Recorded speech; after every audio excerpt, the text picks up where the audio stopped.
Hello investor and traders, जिंदगी यानी share बाजार ये चैनल में आपका स्वागत है। सबसे पहले शुरू करने से पहले एक डिस्क्लेमर कि मैं कोई से भी रजिस्टर्ड एनालिस्ट या तो सलाहकार नहीं हूँ।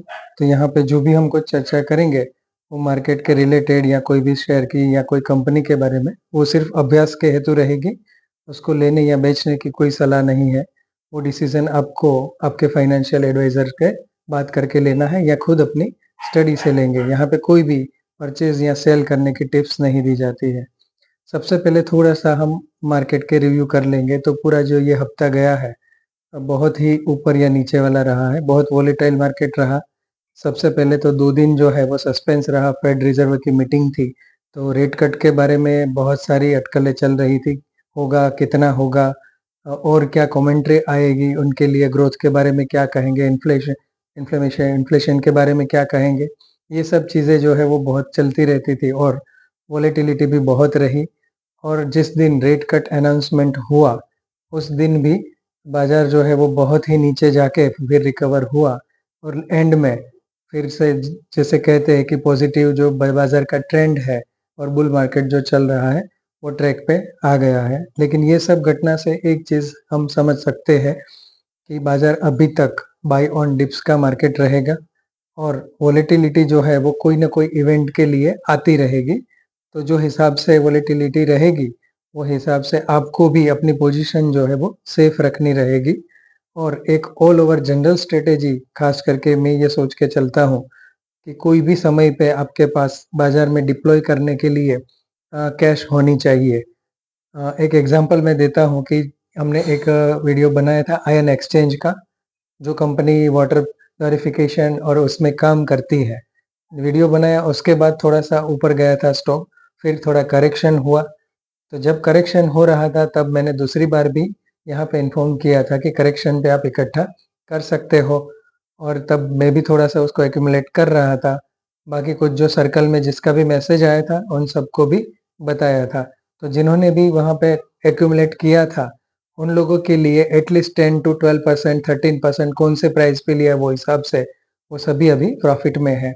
और दूसरा अपडेट ये भी दे देता हूँ कि लास्ट वीडियो में जो हमने डिस्कशन किया था जो स्क्रिप्ट के बारे में, टीआई इंडस्ट्री ट्यूब इन्वेस्टमेंट उसके बारे में, तो उसमें भी लास्ट डे पे बहुत ही अच्छा सा उछाल देखा जा सकता था। 7.5% एक टाइम पे तो स्टॉक अप था।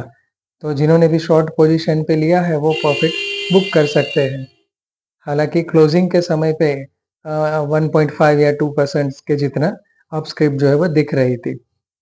आज जो बात करनी है, आज हम कोई यहाँ पे नई स्क्रिप्ट नहीं डिस्कस कर रहे, उसके लिए 1 या 2 दिन में आपके पास वीडियो आ जाएगा। अभी जो मेरा स्टडी चल रहा है वो एक लाइटिंग डिवीजन की कंपनी है, छोटी है, स्मॉल कैप है। तो उसको मैं हर एक पहलू से देख रहा हूँ, अच्छे से कन्विक्शन आ जाएगा। तो फिर उसके लिए उसकी डिटेल जो है वो आपको 1 या 2 दिन में यहाँ पे मिल जाएगी। एक आईपीओ की अपडेट है यहाँ पे। केएनआर हीट एक्सचेंजर करके एक आईपीओ 25th को खुल रहा है, उसके बारे में थोड़ा सा डिटेल करेंगे। उसका प्लस पॉइंट ये है कि बहुत ही अच्छी और अच्छे फाइनेंशियल के साथ कंपनी आ रही है, और माइनस पॉइंट उसका ये है कि बहुत ही छोटा सा आईपीओ है, 341 करोड़ का आईपीओ है। तो अलॉटमेंट के जो चांसेस है बहुत ही कम रहेंगे। प्रॉफिटेबल कंपनी है, ट्रैक रिकॉर्ड बहुत अच्छा है, बिजनेस वाइज भी बहुत अच्छा है। कंपनी जो बनाती है उसकी प्रोडक्ट वो है हीट एक्सचेंजर, और हीट एक्सचेंजर जो है वो ज़्यादातर एसी जो है उसमें लगता है। तो कंपनी के जो क्लाइंट्स हैं मेनली एसी के प्रोड्यूसर रहेंगे। खास करके उनके जो मेन क्लाइंट सबसे ज़्यादा उनको वो जो सप्लाई करते हैं वो है डाइकिन कंपनी। बाकी भी उनके कुछ 8-10 क्लाइंट्स हैं जिसको वो सप्लाई करते हैं। ये कंपनी में रिस्क जो है वो दोनों साइड से है। कंपनी के जो क्लाइंट है वहां पे भी कंसंट्रेशन देखने को मिल रहा है, और कंपनी के जो सप्लायर है वहां पे भी कंसंट्रेशन है। कुछ 9-10 ही सप्लायर से मेनली कंपनी जो है वो मंगवाती है चीजें। तो ये रिस्क हमेशा रहेगा, क्योंकि इतने सारा कंसंट्रेशन है तो मान लो कि उसमें से कोई 1 या 2 कंपनी के साथ एग्रीमेंट ठीक से नहीं हुआ या फेल हो गया या किसी की सप्लाई में दिक्कत हो गई, तो 10% या 20% जो है वो कंपनी की सप्लाई में दिक्कत आ सकती है, और वो उनके रेवेन्यू में, उनके प्रॉफिट में बहुत सारा इफेक्ट दिखा सकती है। तो जहाँ तक कंपनी जो है उसका कंसंट्रेशन रहेगा तो वो एक रिस्क फैक्टर है। लेकिन अभी तो बुल मार्केट चल रहा है तो ये सब चीज़ों को भी बहुत ध्यान से नहीं देखा जा रहा है। बाकी कंपनियों का रिटर्न ऑन इक्विटी 41% के आसपास है, आरओसीई भी 31% के ऊपर है और पी रेशियो जो है वो कुछ 31 के आसपास में निकल के आ रहा है। तो बहुत ही अच्छे फंडामेंटल्स वाली कंपनी है। तो पर्सनली मैंने डिसाइड किया है कि जितने भी डीमैट अकाउंट्स रहेंगे उन हर एक में से मैं अप्लाई करूंगा। देखते हैं, क्योंकि इसमें अलॉटमेंट के चांसेस जो है वो बहुत ही कम है। इसीलिए इसमें बिग एचएनआई या तो स्मॉल एचएनआई कैटेगरी जो रहती है 2 लाख के ऊपर की या 10 लाख के ऊपर की, उसमें भी बहुत कंपटीशन रहेगा। तो मैं ये सोच रहा हूँ कि ज़्यादातर रिटेल कैटेगरी में ही यहाँ पे अप्लाई किया जाए।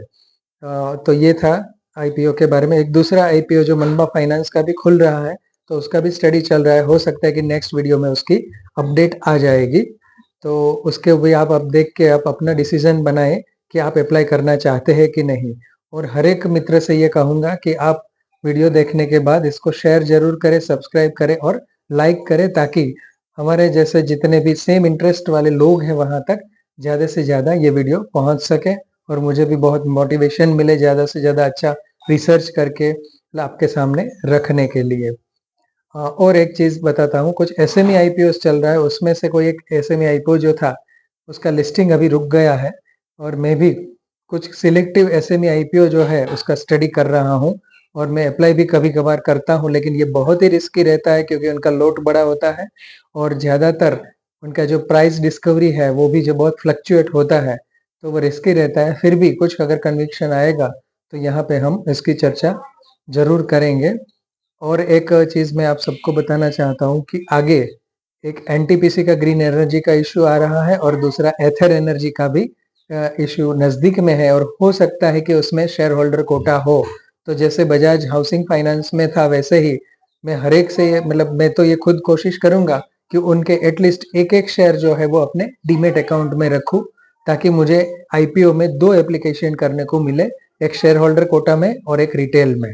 तो इसके लिए पर्सनली मैं उसके एटलीस्ट एक एक शेयर, और हीरो मोटोकॉर्प तो स्क्रिप्ट भी अच्छी है, तो अगर कोई उसको भी एक्यूमुलेट करना चाहे तो वो भी ठीक रहेगा, लेकिन मिनिमम एटलीस्ट एक एक शेयर जो है वो आप अपने डिमेट में अगर रख देते हो तो आपके लिए वो बेनिफिट रहेगा। चलिए फिर से जल्द मिलते हैं, आज के लिए इतना काफ़ी है। जय हिंद, जय भारत।